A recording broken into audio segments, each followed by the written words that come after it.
नमस्कार गाईज, तर हा आहे आमचा देवबाग ट्रिपचा दुसरा दिवस. Good morning. रात्री मला झोपच नाही आली. समुद्राच्या लाटांचा एवढा आवाज येत होता आमच्या रूममध्ये, कारण की आमची रूम सी फेसिंग होती. त्यामुळे मला सकाळी उठायला पण लेट झालं आणि त्यात मला पचनाचा त्रास झाला, अन्नच पचन नाही झालं. आता असं झाल्यावर काय होतं हे तुम्हाला चांगलं माहिती आहे. माझे आहो कधीच आवरून बसले होते आणि देवाचं सहस्रनाम पण बोलून झालेलं त्यांचं. तर इथे मी पटकन आवरून घेतलं आणि कशी दिसतीये मी, कालसारखाच लुक होता माझा. आणि मग इथे मी पोटभर पाणी पिऊन घेतलं आणि मी त्यांना म्हटलं की चला आता आपण तिकडे गेल्यावर ब्लॉग शूट करूया, आता टाईम वेस्ट नको करायला. तर आम्ही निघालो पटकन. रूमच्या बाहेर आल्यानंतर हा बघा किती सुंदर व्ह्यू आहे आणि ना हा सेम व्ह्यू आमच्या रूमच्या बाल्कनीतून आणि विंडोमधून दिसत होता. तर आदल्या दिवशी ना बोटवाल्या दादांसोबत आमचं बोलणं झालेलं, तर त्यांनी आम्हाला सकाळी 7 वाजता बोलावलं होतं आणि आम्हाला वाजले होते 7:45. तर 7:45 वाजता सकाळीसुद्धा एवढं ऊन होतं, मी सनस्क्रीन लावलेली तरीसुद्धा गालाला चटके बसत होते. नंतर मी माझ्या आहोंना म्हटलं की अहो आपण बोटसाठी एवढे पैसे नको घालवायला, जे कमी पैशाचे जे आहेत 1000-2000 वाले आपण ते करूया आणि नंतर ॲक्टिव्हिटीज करू आणि आपण निघूया. तर ते मला बोलले की नाही तू एक्सपिरियन्स घे एकदा, तुला छान वाटेल आणि रिच लेवलचं फील होईल. म्हटलं अहो तुमचं रिच लेवल ना एक दिवस खूप महागात पडणार आहे. तर इथे बोटवाले दादा आले आणि आम्ही चाललो. तर मी माझी हॅट विसरलेली, खूप ऊन लागत होतं. तर मग मी आव्हांना म्हटलं की आपण हॅट घेऊया. तर आम्ही आदल्या दिवशी जिथून हॅट घेतलेली त्या दादांकडे हॅट घ्यायला गेली, तर तिथे हॅटवाले दादा नव्हते. मग रूमवर गेली, हॅट आणली आणि थंड पाण्याची बॉटल घेतली, कारण दादा बोलले की पॉईंट्स वगैरे बघायला नंतर ॲक्टिव्हिटीज करायला याच्यामध्ये तुमचे 2-3 तास जाणार आहेत, तर पाणी वगैरे तुम्हाला लागणारच आहे. म्हणून आम्ही ह्या गोष्टी घेऊन निघालो. सकाळी सकाळी पण एवढी गर्दी, किती लोक खाते. माझ्या आहोंनी प्रायव्हेट बोट बुक केलेली हे मला इथे आल्यावर समजलं. मी त्यांना खूप ओरडले, म्हटलं कशाला पैसे घालवायचे, दुसऱ्या बोटमधून पण आपल्याला तेच पॉईंट्स आणि सेम ॲक्टिव्हिटीज मिळणारे करायला. तर ते मला म्हणाले की अगं प्रायव्हेट बोटमध्ये कसं प्रायव्हेसी असते, बाकीच्या बोटमध्ये कसं खूप सारे लोक असणार अननोन, तर तुला कम्फर्टेबल नाही वाटणार. इथे तुला ना छान वाटेल, तू एक्सपिरियन्स तर घे एकदा. आम्ही पर्सनल बोट केली आहे आणि दादा आम्हाला सगळे पॉईंट्स दाखवणार आहे. एन्जॉय. हे दादा जे आम्हाला घेऊन जाणार आहे सगळे पॉईंट्स बघायला. त्यानंतर आम्ही करणार आहे ॲक्टिव्हिटीज. नीट बस. बिंदास जावा. चला पाय ठेवा त्याच्यावरती आठ्या. दादांचं असं बोलणं ऐकून मला खरंच रिच लेवलचं फील येत होतं. आणि मग नंतर आम्ही इथे बसलो दोघेजण बोटमध्ये. खूप जास्त डिस्टन्स क्रॉस केल्यानंतर आम्हाला पॉईंट्स लागले. तिकडं बघा. जवळ इकडे म्हातारीची चूळ आहे. आमच्या बोटमध्ये ना आम्ही दोघेच जण होतो आणि दादा आम्हाला एक एक करून पॉईंट्स दाखवत होते, सांगत होते त्याच्याबद्दल माहिती. आणि ना खरंच कोणाचा डिस्टर्बन्स वगैरे काहीही नव्हता. खरंच खूप छान फील होत होतं. हे न्यू लाईट हाऊस आहे, त्याच्या खाली बोटच्या वरती पाण्याचा फवारा आला, तो पॉईंट आहे म्हातारीची चूळ. आजी आम्ही वाट बघतोय, भरा लवकर चूळ.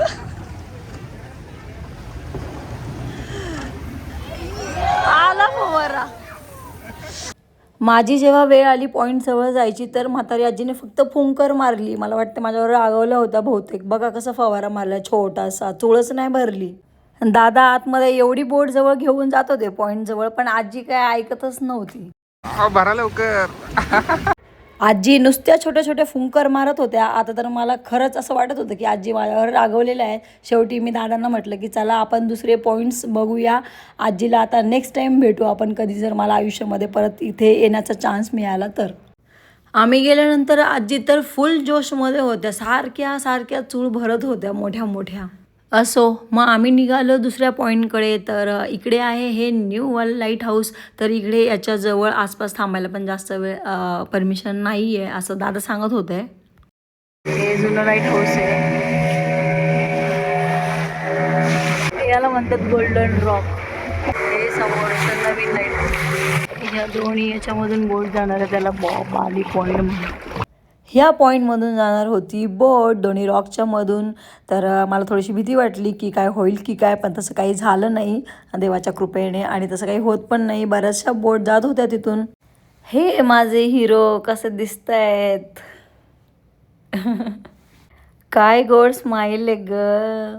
खरं सांगू का, प्रायव्हेट बोटचा एक्सपिरियन्स ना खरंच खूप छान आहे. आणि ना मी पहिल्यांदा अशी प्रायव्हेट बोटमध्ये बसलेली आहे, कारण याआधी असं जे शेअरिंगमध्ये जातो आपण त्याच्यामध्ये मी बसलेली आहे. आणि ह्या सगळ्याचं क्रेडिट जातं माझ्या आहोंना, ज्यांनी आत्ता मला फर्स्ट टाईम प्रायव्हेट बोटमध्ये बसवलं. तर त्यांच्यासाठी खूप खूप थँक्यू. दिवटी किल्ला. दादा सांगत होते हा दिवटी किल्ला आहे आणि याला भुयारी मार्ग आहे समोरून. ओके, त्या साईडचा निवती ब्रिज. दादा एक एक करून पॉईंट्स सांगत होते आम्हाला, पण मला काही बरं वाटत नव्हतं, माझं लक्षच नव्हतं जास्त, कारण की मला होत होता त्रास. मला त्रास होत होता म्हणून माझे आहो ना त्या त्रासापासून म्हणजे माझं माइंड डायवर्ट करत होते. मला बोलले की इकडे छान व्ह्यू आहे मागे, तुझा व्हिडिओ घेतो मी, पलीकडे बस जाऊन. पण तरी मला त्रास होत होता आणि माझे आहो मला हसवण्याचा प्रयत्न करत होते. मग त्यांना वाईट वाटू नये म्हणून मी पण माझा म्हणजे त्रास बाजूला ठेवला आणि थोडंसं हसी मजाक करायला लागले. मग मी त्यांना सांगत होते की बघा इकडे किती नारळाचे झाडं आहे वगैरे. मग त्यांच्या अंगावर पाणी वगैरे उडवत होते, मस्ती करत होते मी. खूप मोठी रायडिंग.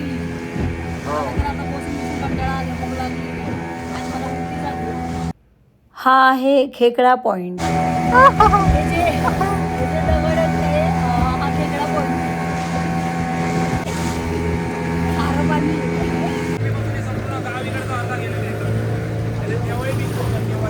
हा देवाई बीच. ओके, सुनामीमध्ये. सगळे पॉईंट्स पाहून झाले आणि आम्ही फायनली पोहोचलो. ॲक्टिव्हिटीज होतात त्या ठिकाणी. तर इथे बांबू वगैरे रोवलेत ना, तिथे आहे नाश्त्याची सोय. आता एवढ्या लांब हे लोक कसं आणत असतील ह्या सगळ्या गोष्टी, त्यांनाच माहिती. आहो मला बोलले की आपण काहीतरी घेऊया म्हणजे तेवढीच त्यांची कमाई होईल. तर आहोंनी घेतलं घावणं आणि चटणी. ते बोलले खूप टेस्टी आहे, तू पण खा. पण मला नव्हती खायची, कारण की मी जर काही खाऊन ॲक्टिव्हिटीज केल्या असतात तर मला परत वॉमिटिंग वगैरे झालं असता, परत मला त्रास झाला असता. म्हणून मी त्यांना म्हटलं की आत्ता सध्या तरी मला नाही खायचं आहे, रूमवर गेल्यावर बघूया. आहोंचं खाऊन झाल्यावर त्यांनी केली जेट स्काय राईड, त्यानंतर मी पण केली आणि खूप मजा आली. ते तर खूप खुश होते, त्यांच्या चेहऱ्यावरून दिसतंय. आणि मी तर पाण्यात पडली, तर मला बघून माझे आहो पण पाण्यात पडले. नशीब त्यांचा फोन नाही पाण्यात पडला. आणि आम्हाला बघून मग सगळेजण हसायला लागले होते. ह्या राईडचं नाव माहिती नाही आहे. ह्या राईडमध्ये आम्ही दोघे पण फर्स्ट टाईम बसलेलो आणि तिथे पकडून बसायचं होतं. बापरे, एवढ्या जोरात ते घेऊन गेले ना आम्हाला. आणि ना असं वाटलं की आता पडेल. मला तर स्विमिंग येत नाही, ह्यांना तरी स्विमिंग येते. आणि दादांनी व्यवस्थित त्यांना म्हटलं हळू घ्या. आणि असं वाकडे तिकडे होत चाललं, जसं की बेडवर बसलोय आम्ही टेकून, असं वाटत होतं आम्हाला. आणि खूप छान राईड होती ही तर. त्यानंतर दोघांनी मिळून आम्ही बनाना राईड केली आणि नंतर कायाकिंग करायला गेलो. कायाकिंग तर आम्ही दोघेही फर्स्ट टाईम करत होतो. मला तर येतच नव्हतं कसं पकडायचं काय. मग नंतर आम्ही शिकत गेलो. कुठे एक दोन कायाकिंगवाल्यांना पण आम्ही धडकलो. मग मी इथे त्यांच्यासोबत ना मस्ती करत होते. हिरो छान दिसतो.